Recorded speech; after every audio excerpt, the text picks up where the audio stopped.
I wasn't expecting to make a new friend in the cereal aisle, let alone someone who would completely throw me off balance. Honestly, I was just trying to figure out what cereal to buy for the week, standing there muttering to myself about how overly complicated breakfast options had become. You know, the usual, why do they have 20 kinds of granola now? Isn't cereal supposed to be simple? And then, out of nowhere, this voice pipes up. Because, apparently, simple is boring. I turned and saw him, a guy probably around my age, maybe late 20s, with this easy smile and eyes that actually seemed to be paying attention. Not the usual glazed-over look I'm used to when I talk to myself in public. He was holding a box of Frosted Flakes, but looked like he was genuinely interested in what I was saying. At first, I was caught off guard. Talking to yourself in the grocery store? Yeah, it's weird enough, but being interrupted by a stranger who actually wants to join your little monologue? That's next level awkward. But somehow, instead of feeling embarrassed, I found myself grinning and shrugging. I guess I just miss when cereal was just cereal. Not this whole health trend mashup, I said, trying to sound casual but probably failing.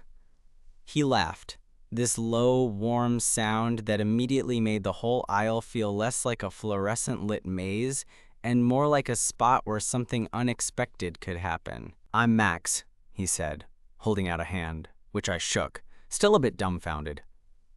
I'm Evan, I replied, still not quite sure why I was letting this guy into my personal breakfast cereal crisis. We ended up standing there for what felt like forever, talking about everything from childhood breakfast memories to the weirdest grocery store experiences we'd had. Max was funny, the kind of guy who could find humor in the mundane without being annoying about it. And there was this subtle way he looked at me when I talked, like he was picking up on something I wasn't even saying out loud. At some point, I realized I hadn't been this comfortable around a stranger in a long time. Maybe ever. And then, just as I started thinking, okay, maybe I should just buy the cereal and get out of here, Max asked, "So, what are you getting? I need some recommendations." That question? It was simple, but it set off this weird little spark in my chest. Because suddenly, I wasn't just some guy wandering the grocery store aisles alone anymore. I was a guy who might just be about to meet someone who could change how I looked at breakfast, and maybe a whole lot more. But, of course, nothing about it was straightforward. Because as soon as I opened my mouth to answer, I realized this was just the beginning of a story I hadn't seen coming. I blinked, trying to play it cool, but honestly, my mind was scrambling for an answer that didn't sound too lame. Well, I guess it depends on whether you want something classic or something healthy. I'm usually torn between those two extremes. I motioned vaguely at the shelves, feeling a little ridiculous talking about cereal like it was a life or death decision. Max nodded like he totally got the struggle. Yeah, I'm the same way. Sometimes I want to just dive back into sugar-coated nostalgia, and other times I'm trying to convince myself that kale-flavored anything will make my life better. I laughed, and for a second, I forgot how awkward the whole situation was. Here I was, with this guy I just met, joking about kale in a grocery store aisle like we'd known each other for years. When was the last time that happened? Probably never. So naturally, I started picking out a few options for him. If you want classic, you can't go wrong with Cocoa Pebbles. But if you want to pretend you're eating healthy, these Nature's Path oats aren't bad. Max took the boxes, weighing them in his hands like a pro cereal critic. Cocoa Pebbles, huh? That takes me back. I might have to grab those for old time's sake. We moved slowly down the aisle, talking more about random stuff. Favorite childhood cartoons, the worst cereal commercials, how weird it was that breakfast foods were so aggressively marketed to adults now. It felt almost surreal, like the grocery store was this giant bubble where the normal rules didn't apply. At one point, a kid ran past us, knocking over a small stack of granola bars. Max bent down to help pick them up, and I caught myself watching him, noticing how his hair caught the light just right, how his smile seemed effortless even when he was crouched down in the middle of the aisle. I tried to shake off the sudden flutter in my chest and focus on the task at hand. When we finally reached the checkout, I realized we hadn't exchanged numbers or anything like that, which felt weird because I genuinely wanted to see him again. But I wasn't about to throw myself out there just because of a fluke conversation in the cereal aisle. As I fumbled with my wallet, Max looked over at me with this smile that was both shy and confident. "Hey, if you want, I'm around this neighborhood a lot. Maybe we could grab coffee sometime? Or, talk about cereal again." My heart jumped, but I kept my voice steady. "Yeah, I'd like that." We swapped numbers, and I left the store with a box of Cocoa Pebbles and this ridiculous grin plastered on my face. The rest of my day felt different. Lighter somehow. I found myself replaying the conversation, his laugh, the way he said my name. The next few days, I kept checking my phone, half expecting a message but not wanting to seem too eager. Then, one evening, it buzzed. It was Max. "Still surviving the cereal aisle?" I texted back. "Barely." "You?" That kicked off a string of messages that ranged from silly to surprisingly personal. We talked about our jobs, our families, and the kind of music that made us feel something real. There was this easy back and forth that I hadn't felt in a long time, like I was getting to know someone who actually got me. A few days later, he suggested we meet at a cafe nearby, the kind with big windows and good coffee, not far from the grocery store where we met. I agreed, nerves and excitement swirling together in this weird tool tale.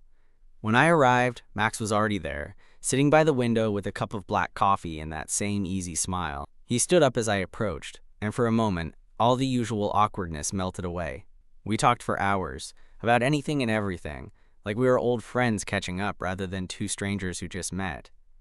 What struck me most was how comfortable it felt to be around him. I wasn't trying to impress or hide parts of myself. I could just be me, and that felt like a rare gift. As the sun started to dip, casting a warm glow over the cafe, Max reached across the table and brushed a stray hair from my forehead. It was a small gesture, but it sent a thrill through me that I hadn't expected. I realized then that this chance encounter in the cereal aisle was turning into something I hadn't dared to hope for, a genuine connection, maybe even the start of something more. And honestly, I was ready to see where it could go. After that evening, things started to settle into this nice rhythm. We texted almost every day, mostly about dumb stuff at first, like what new cereal flavors were out, or the weirdest meals we'd somehow ended up making on a lazy Sunday. But slowly, those texts got deeper. One night, Max sent me a message that caught me off guard. "I saw a dog on my walk today that reminded me of you." Random, I know. I stared at my phone for a minute, smiling like an idiot. "How does a dog remind you of me?" I asked. He replied almost immediately. "Because it was a little goofy but kind of lovable. Also, it looked like it had no idea what it was doing half the time. It was cheesy, but it made me laugh and feel warm inside." I realized I was starting to look forward to his messages more than I probably should. Then again, I didn't really care. One Saturday, Max suggested we check out this local farmer's market. I'd been meaning to get out more, so I said yes without hesitation. When I got there, he was already browsing through a stall piled high with fresh berries, casually tossing a handful of blueberries into a paper bag. "Hey, Evan," he said, turning toward me with that grin I was quickly becoming obsessed with. I was just thinking about how much worse my life would be without berries. They're like little bursts of sunshine. I laughed and grabbed a couple of strawberries. I'm more of a cherry guy myself. But you're right, fresh fruit is underrated. We wandered through the market together, talking about everything from our favorite places to travel to the worst movies we'd secretly enjoyed. At some point, I noticed how the sunlight caught the strands of his hair, making them glow like copper. I found myself wanting to reach out and brush a lock away from his face but held back, scared of ruining the moment. Then, he surprised me by gently touching my arm. "You're quiet," he said softly. "Thinking about something?" "Yeah," I admitted. "Just surprised, I guess, that this feels so easy." He smiled, that genuine kind that made me want to lean in closer. "Me too." That day felt like something shifted between us. The easy camaraderie was still there, but underneath it, there was an unspoken something, a kind of electricity that neither of us was rushing to name, but both clearly felt. In the weeks that followed, we kept exploring the city together, coffee shops, little bookstores, and sometimes even the grocery store where it all started. I caught myself paying more attention to the way Max's eyes crinkled when he smiled, or the sound of his laugh when I told a dumb story. One night, we ended up at his apartment after grabbing some takeout. It was small but cozy, filled with plants and books and this old record player in the corner. We put on some vinyl, and the music filled the room with this warm, nostalgic vibe. I was sitting on the couch when Max came over and sat next to me, close enough that I could feel the heat radiating from his body. I wanted to say something, anything, but my throat went dry, and all the usual words got tangled up inside me. Instead, he leaned in and brushed his fingers lightly against mine. "I'm really glad we met," he said. I swallowed hard, heart pounding. Me too. For a moment, everything felt suspended, like the world had shrunk down to just the two of us in this quiet room. Then he reached up, gently cupping my face, and kissed me. It was soft and slow, like he was testing the waters, and I matched him without hesitation, feeling this rush of warmth and excitement wash over me. When we finally pulled apart, we were both smiling, a little breathless. "I wasn't sure if you'd want that," he admitted, a little shy now. "Are you kidding?" I laughed. "I've been wanting that since the cereal aisle," he chuckled, and we spent the rest of the evening tangled up on the couch, talking and laughing and stealing the occasional kiss. It felt like the kind of night that could change everything, and honestly, I hoped it would. The next morning, I woke up with my hand in his, and this ridiculous smile on my face. I realized that sometimes the strangest moments, like talking to yourself in a grocery aisle, can lead to the most unexpected and amazing things. And maybe that was the best kind of love story after all. In the days after that morning, I kept catching myself smiling at nothing, or the way my phone lit up with a message from Max, and my heart did this little flip. It was wild how much someone could sneak into your head and stay there, even when you were trying to focus on work or just normal life stuff. But as much as I wanted to dive headfirst into this new thing, I also found myself wondering if I was moving too fast. There was this voice in the back of my mind whispering, "Hey, remember the last time you got this close? Didn't exactly go as planned." I tried to brush it off, but it lingered. One afternoon, I was at a coffee shop waiting for a latte when my phone buzzed. It was Max. "Hey, you free tonight? I was thinking maybe we could cook dinner together. I promise I'm better at chopping than I am at picking cereal." I grinned and texted back, "You had me at chopping. What time?" We settled on 7 p.m., and when I arrived at his place, I was surprised at how homey it felt. There were candles flickering on the table, and the kitchen smelled like garlic and herbs. Max was already there, apron tied around his waist, chopping vegetables with a focus that was both adorable and impressive. We got to work making pasta from scratch because, well, why not? I was terrible at it, but Max patiently showed me how to knead the dough properly. We laughed at my failed attempts and somehow managed to create something edible. As we ate, the conversation turned more serious than usual. Max looked thoughtful, stirring his water before saying, "I want to be honest with you, Evan. It feels really good, but I haven't exactly had the easiest time with relationships in the past." I nodded, appreciating the vulnerability. "I get it. Same here. I've been hesitant to let someone in, mostly because I didn't want to get hurt." He reached across the table and squeezed my hand gently. "We don't have to rush anything. I just want to see where this goes. Together." I smiled, feeling a weight lift off my chest. "Yeah, me too." After dinner, we moved to the couch, the kind of quiet settling around us that wasn't awkward but comfortable. Max rested his head on my shoulder, and I wrapped an arm around him. The next few weeks were a mix of new routines and familiar comfort. We went on weekend hikes, explored new neighborhoods, and even went back to that grocery store to pick out cereal together, laughing about how a simple trip could turn into something so memorable. But then life threw a curveball. Work got hectic for me. Unexpected deadlines, late nights, and the kind of stress that makes you want to crawl back into bed and disappear. I found myself pulling away, even though I didn't want to. One evening, Max stopped by my apartment unannounced. I was sitting on the floor, surrounded by paperwork, feeling completely overwhelmed. When he walked in, he didn't say anything at first. Just sat down beside me, pulling me into a hug. "I've missed you," he said softly. I sighed, leaning into him. "I'm sorry. I I didn't mean to shut you out. Work just got to me. He nodded, understanding. Hey, it's okay. We all have those moments. But I'm here. Whenever you're ready.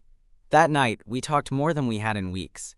About fears, about hopes, about how sometimes being strong means letting someone else carry the weight for a while. It was the kind of conversation that deepens something beyond the surface, making you realize that love isn't just about the easy days, but the messy, complicated ones too. A few days later, Max surprised me with tickets to a small concert. It was a local band neither of us had seen before, but the energy in the room was electric. We stood close, swaying to the music, and when a slow song came on, Max pulled me into a dance. Under the dim lights, with his hand on my waist and mine in his, I felt completely present. No distractions, no worries, just us. Afterward, as we walked home, Max slipped his hand into mine. I know we're still figuring things out, he said, but I don't want to imagine my life without you in it. I stopped and looked at him, my heart pounding. I feel the same way. That night, as we lay tangled in the sheets, I realized that sometimes love starts in the most unexpected places. A random conversation in a cereal aisle, a shared laugh over blueberry bursts of sunshine. And while the path ahead might have its challenges, it was one I was excited to walk with him, step by step, moment by moment, together. For a while after that night, things felt like they were unfolding in this really good way. We had our routines. Morning texts that usually involved some kind of bad pun, weekend adventures where we'd explore new parts of the city, and quiet nights where we'd just binge-watch whatever series we couldn't stop talking about. It was comfortable and exciting at the same time, the kind of balance I didn't know I was missing until it was there. But as much as I wanted to believe that everything was perfect, there was this little knot in my stomach that kept reminding me how fragile things could be. I guess I was scared. Not of Max, but of the unknown parts of myself I was slowly letting him see.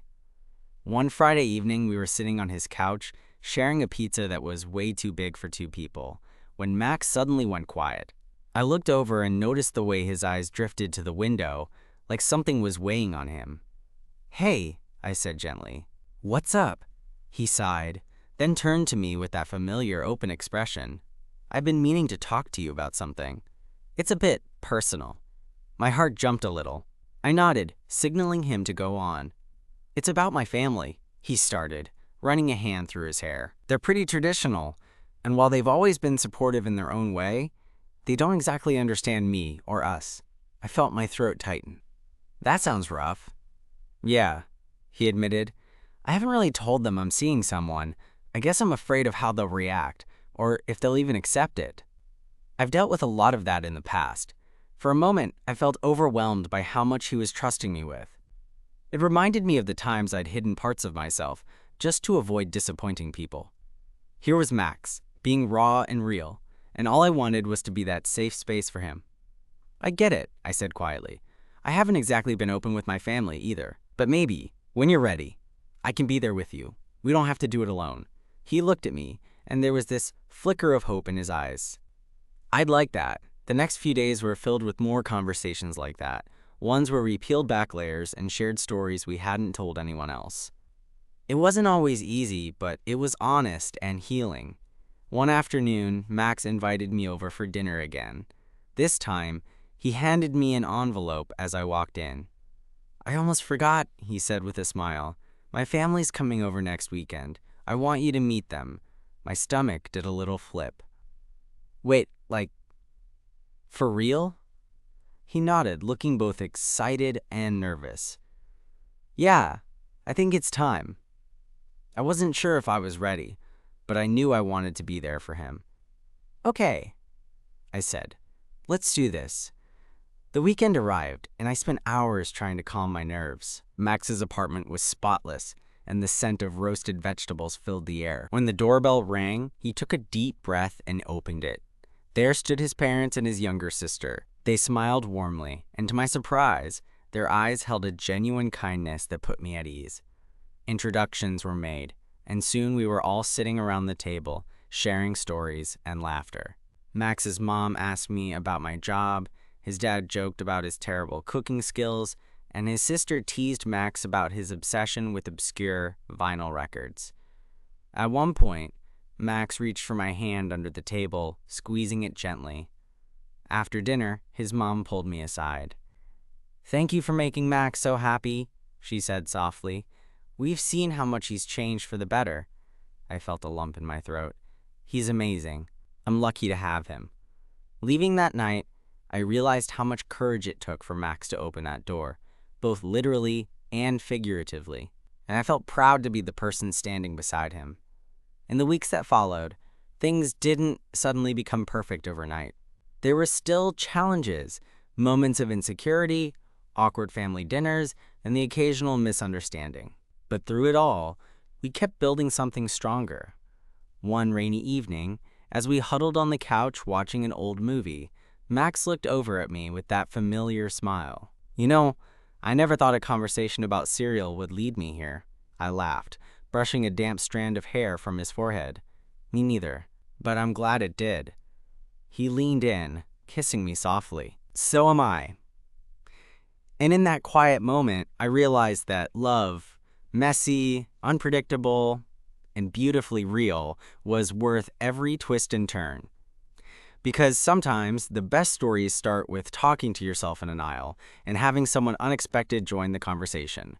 The days that followed that rainy evening felt like this quiet, steady hum of happiness. It wasn't flashy or over-the-top romantic, just a real sense that we were building something that mattered. I found myself noticing the little things, how Max would send me a text just to say he was thinking about me, or how he'd slip a hand into mine when we walked down the street, like it was the most natural thing in the world. And honestly, it was. But life, as it tends to do, doesn't pause for love stories. A few weeks after Max's family came over, I got hit with some unexpected news at work. My company was going through a restructuring, and my position was on the chopping block. I won't lie, I was blindsided. I'd been in this job for years, thinking it was stable, and suddenly, everything felt uncertain.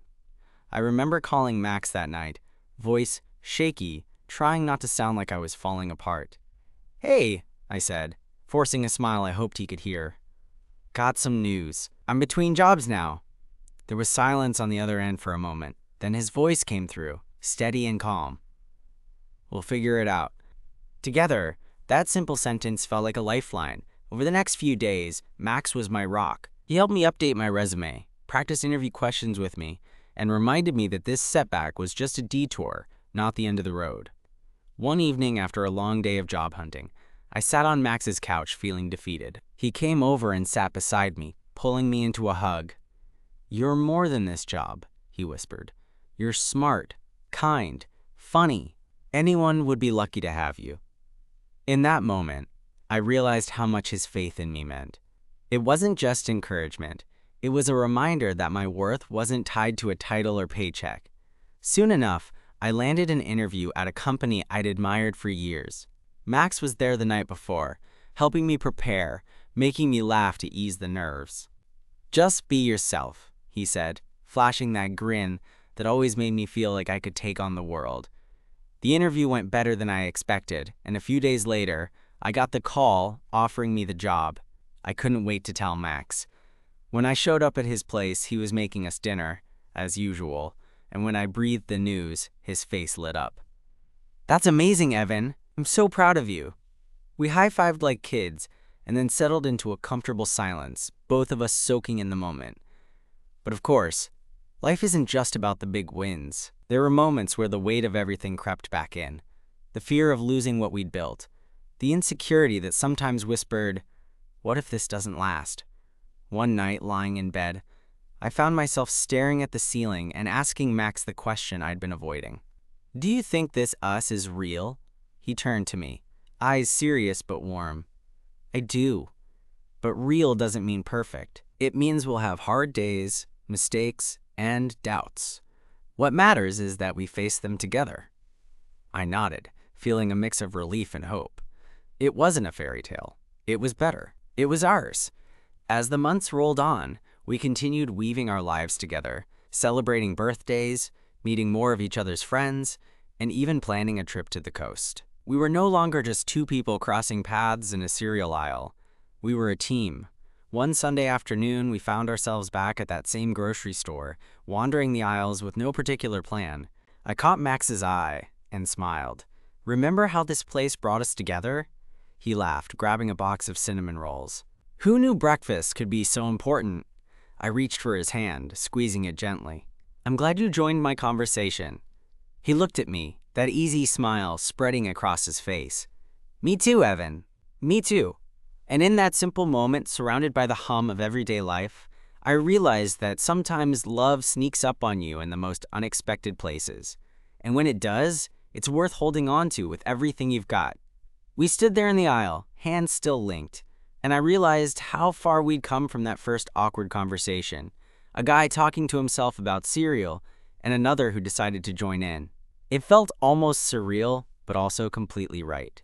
Max turned to me with that same easy grin, the one that made my heart do unpredictable things, and said, "Do you want to go grab breakfast?